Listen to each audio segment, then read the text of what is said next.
अगर किसी property owner की डेथ अपने जीवन काल में बिना किसी वसीयत को निष्पादित किए हुए, बिना अपनी प्रॉपर्टी का बंटवारा किए हुए, बिना अपनी प्रॉपर्टी की सेल डीड कराए हुए हो जाती है, तो ऐसे सिचुएशन में उस मृतक के जितने भी फर्स्ट क्लास के उत्तराधिकारी होते हैं उन सब के नाम पर उस प्रॉपर्टी का डेड म्यूटेशन या फौती नामांतरण या वारसान नामांतरण किया जाता है।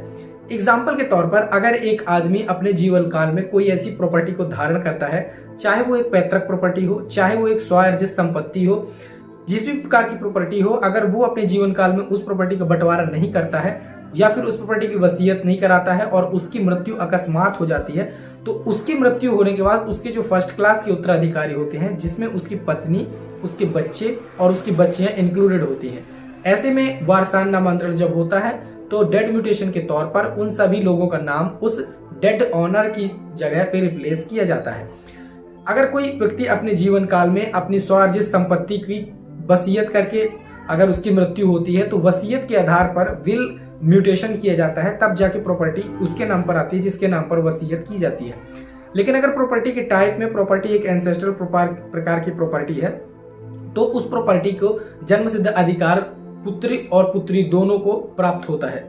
लेकिन अगर प्रॉपर्टी ओनर की डेथ हो जाती है बिना किसी विल को निष्पादित किए हुए, बिना किसी विल को एग्जीक्यूट किए हुए, तो ऐसी सिचुएशन में ये फर्क नहीं करता है कि आपकी प्रॉपर्टी का टाइप क्या था। जैसे एक एग्जांपल के तौर पर समझते हैं कि अगर आपके पिताजी के पास एक पैतृक प्रॉपर्टी थी जिस पर आपका जन्म सिद्ध अधिकार था, यानी कि जिस पर आपका जन्म से अधिकार था। दूसरी एक बात करते हैं कि एक आपके पिताजी के पास और प्रॉपर्टी थी जो कि उनकी एक सेल्फ एक्वायर्ड प्रॉपर्टी थी, यानी कि जिसे उन्होंने स्वत्व की मेहनत से अर्जित किया हुआ था, खुद की मेहनत से कमाई हुई उनकी एक प्रॉपर्टी थी। तो दोनों प्रकार की प्रॉपर्टी आपके पिताजी की प्रॉपर्टी थी, लेकिन आपकी सिर्फ हकदारी एक ही प्रॉपर्टी में थी जो कि आपके पिताजी की पैतृक प्रॉपर्टी थी, जो कि आपके पिताजी के पास पैतृक प्रॉपर्टी थी, लेकिन स्वार्जित संपत्ति में आपका अधिकार नहीं था। लेकिन अगर अकस्मात आपके पिताजी की डेथ हो जाती है, सडनली अगर आपके पिताजी की डेथ हो जाती है बिना अपनी स्वार्जित संपत्ति को किसी को दिए हुए, बिना स्वार्जित संपत्ति का बंटवारा किए हुए, तो ऐसी प्रॉपर्टी में फिर जब डेड म्यूटेशन होगा तो वो पैतृक संपत्ति प्लस आपके पिताजी की स्वार्जित संपत्ति दोनों उनके फर्स्ट क्लास के उत्तराधिकारियों के नाम पर ट्रांसफर की जाएगी। फर्स्ट क्लास के उत्तराधिकारियों में उनकी पत्नी, उनके बच्चे इंक्लूडेड, उनकी पुत्रियां और पुत्र दोनों ये आते हैं, तो उनके नाम पर डेड म्यूटेशन किया जाता है। ये बात तो हो गई कि एक आदमी की अगर डेथ बिना किसी वसीयत को एग्जीक्यूट किए हुए हो जाती है तो प्रॉपर्टी पे उसके सही फर्स्ट क्लास के उत्तराधिकारियों का नाम आ जाता है। दूसरी बात ये होती है कि जब उस पर उसके सारी पुत्रियों का और उसके पुत्रों का नाम आता है तो बाद में जब बंटवारे की प्रोसेस होती है तो आज भी हमारे समाज में ऐसी प्रोसेस अधिकतर की जाती है कि बहनें जो होती हैं वो अपने मायके में हिस्सा नहीं लेती हैं, यानी अपने पिता की प्रॉपर्टी को पूरा अपने भाइयों के नाम पर ट्रांसफर कर देती हैं।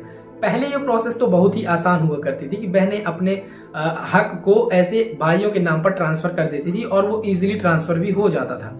लेकिन ऐसे बहुत सारे मामलों में धोखाधड़ी हुई है कि बिना बहनों से पूछे ही, बिना बहनों के शपथ पत्र के आधार पर ही ऐसी प्रॉपर्टी को भाइयों के नाम पर बस ट्रांसफर कर दिया जाता था। इसी समस्या को दूर करने के लिए एक हक त्याग, जिसे रिलीज डीड कहा जाता है, इसका जन्म हुआ।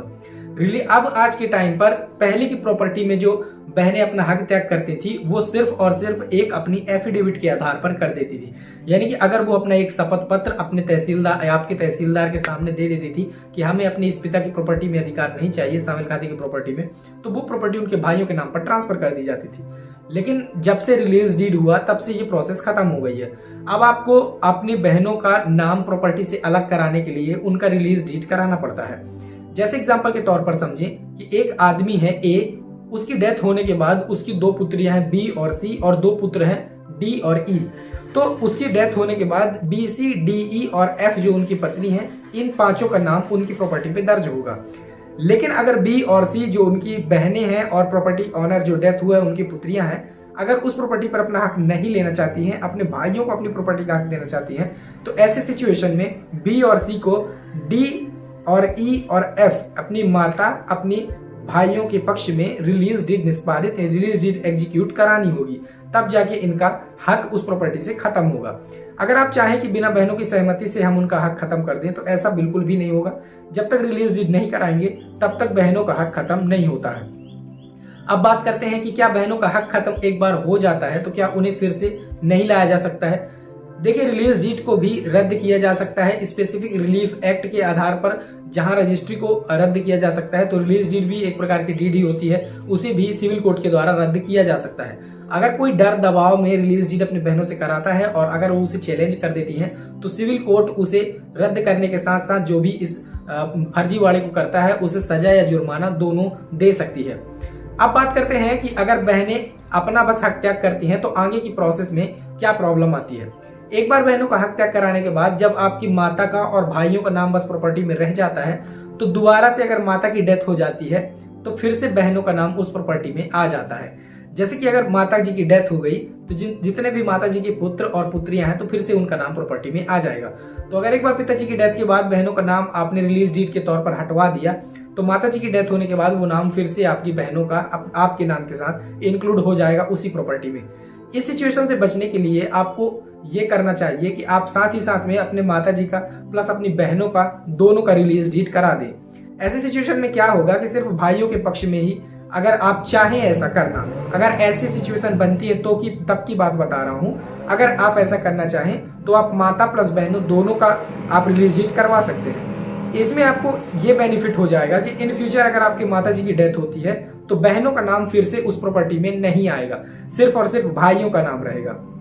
क्योंकि अगर माता जी का नाम रहता है और इन फ्यूचर अगर माता जी की डेथ होती है तो बहनों का नाम उस प्रॉपर्टी में फिर से आ जाता है। इस सिचुएशन को दूर करने के लिए, इस प्रॉब्लम को दूर करने के लिए आपको अपनी बहनें प्लस आपको माता जी दोनों का हक त्याग करा देना चाहिए। अब बात करते हैं कि हक त्याग कराने की प्रोसेस क्या होती है। हक त्याग कराने के लिए आपको सेम सेल डीड के जैसे एक डीड तैयार करवानी होती है जो कि आपके अंचल कार्यालय में सर्विस प्रोवाइडर के द्वारा तैयार की जाती है। सर्विस प्रोवाइडर हक त्याग की डीड तैयार करता है, रिलीज डीड जिसे बोला जाता है वो तैयार करता है। इसके बाद उस डीड को फॉरवर्ड करता है रजिस्ट्रार के पास। रजिस्ट्रार के सामने आपकी बहनें या फिर जो भी आपकी माता जी हैं, जो भी रिलीज डीड करने वाला है, जो भी रिलीज डीड निष्पादित कराने वाला है, उसके गवाहों के समक्ष बयान लिए जाते हैं कि क्या आप इस प्रॉपर्टी से अपना हक त्याग करना चाहते हैं बिना किसी डर या दबाव के। अगर वो वहां पर एग्री करता है तो उस रिलीज डीड को अप्रूव कर दिया जाता है। रिलीज डीड होने के बाद आप रिलीज डीड म्यूटेशन के लिए एप्लीकेशन करेंगे। रिलीज डीड म्यूटेशन होने के बाद प्रॉपर्टी से आपकी बहनों का नाम हट जाएगा या फिर उन सभी लोगों का नाम हट जाएगा जो कि रिलीज डीड कर चुके हैं। अब रिलीज डीड करने में ये नहीं होता है कि सिर्फ बहनें ही रिलीज डीड कर सकती हैं। कई बार ऐसा होता है कि भाई अपने प्रॉपर्टी में हिस्सा नहीं लेना चाहता, पूरी प्रॉपर्टी अपने भाई को देना चाहता है, तो भाई भी भाई के पक्ष में रिलीज डीड कर सकता है। अब बात करते हैं रिलीज डीड करने के लिए डॉक्यूमेंट्स की, किन किन डॉक्यूमेंट्स की जरूरत होती है। इसमें जरूरत होती है एक स्वप्रमाणीकरण की जो कि आपको सर्विस प्रोवाइडर से मिल जाता है। उसमें आपको आपके सारे फैमिली का फोटो होता है जिसमें जिन जिन लोगों का प्रॉपर्टी में नाम होता है उन सभी लोगों को एक साथ खड़े करके फोटो खिंचानी होती है और वो फोटो आपको साथ में देनी होती है। इसके बाद प्रॉपर्टी के सर्टिफाइड खसरा, नक्शा, जमाबंदी, खतौनी ये सारे आपको देने होते हैं।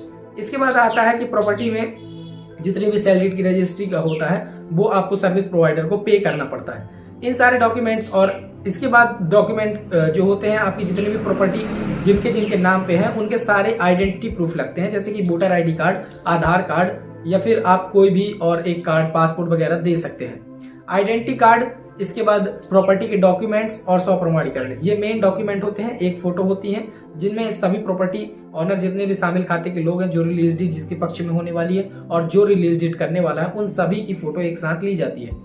इन सभी डॉक्यूमेंट्स के साथ आपको सर्विस प्रोवाइडर या अर्जी नवीस जिसे कहा जाता है उसके पास आपको जाना है। वो अपनी एक रिलीज डीड तैयार करता है आपके नाम पर। अब रिलीज डीड को फॉरवर्ड करता है रजिस्ट्रार के पास। रजिस्ट्रार के पास बयानबाजी होती है और आपकी रजिस्ट्री को रिलीज डीड को अप्रूव किया जाता है। रिलीज डीड होने के बाद जब आप अपने अंचल कार्यालय में रिलीज डीड म्यूटेशन की एप्लीकेशन करते हैं तो जो भी रिलीज डीड करने वाला होता है उसका नाम उस प्रॉपर्टी से अलग कर दिया जाता है। तो ये रिलीज डीड की पूरी प्रोसेस होती है। आई होप आपको वीडियो पसंद आया होगा। वीडियो अगर आपको पसंद आया हो तो लाइक करें, दोस्तों के साथ शेयर करें, चैनल पर नए हैं तो सब्सक्राइब करें। अगर आपके मन में कोई डाउट हो तो कमेंट सेक्शन में जरूर पूछिए। मिलते हैं नेक्स्ट वीडियो में, तब तक के लिए जय हिंद।